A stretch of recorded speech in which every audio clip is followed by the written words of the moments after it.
not being afraid to take risks is really important too.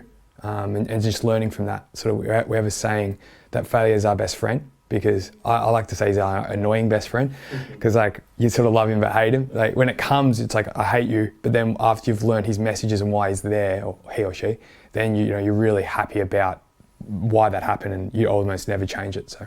Say no to things. So for example, as a dancer, we're kind of expected to say yes to a lot of things just because that's how we're trained when we're. But now that we, both Laura and I, classify as professional dancers, we are allowed to say no, we're allowed to ask for more money. And that's actually been something that's been huge, because both of our contracts, yes, we asked and we got higher. But for example, in Australia, people only know us as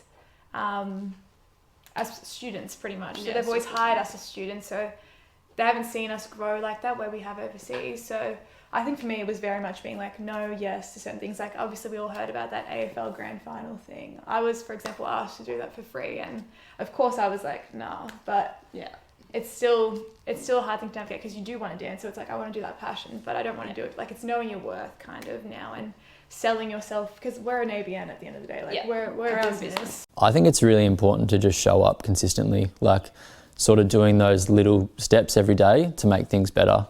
Like obviously for me at the moment, like I've fractured my hip, I'm not in a good space, like out of work, out of doing everything, and it's easy for my mental health to drop at that point. But sort of showing up to those little things, like getting out of bed, like being grateful for things in my life, being able to like eat well, look after myself and have a basic routine. They're just little things that help everyone feel good about themselves. And when there's not a lot of structure in life, it's easy to get lost. Like waking up with a purpose is important. So if you can't find that, I think it's really important to just sort of focus on the little things, because they all add up, and you can go to bed every day and feel accomplished and like you've done something, and the next day is always a bit better. As I grow up, I'm actually proud to be, Chinese and have a different background to most of everyone here. I think because I've been able to maintain some of that kind of cultural traditions, and the biggest thing that I'm very appreciative for is actually my parents teaching me the Chinese language. And I know as a kid I would often, fuss over like, oh, I don't want to learn Chinese, English is enough, but being able to hold on to that bit of who I am and that cultural identity is something that I'm very, very appreciative for.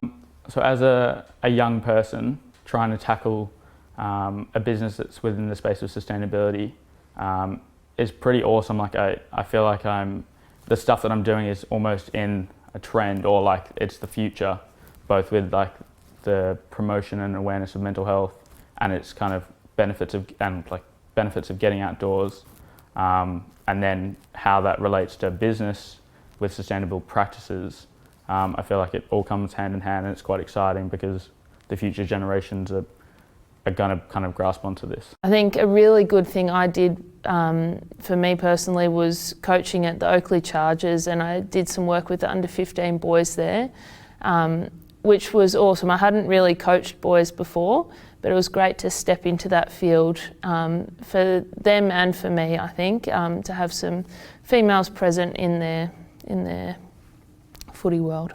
Leaving school, whether it's this year, the year before, or next year, you are still new to the workforce, and when people are interviewing you, they do realise that. So what they're looking for really is someone who's willing to take risks, challenge themselves, challenge the people above them, but do something different, I guess, rather than just doing the same old thing that everyone else walking into that interview would do.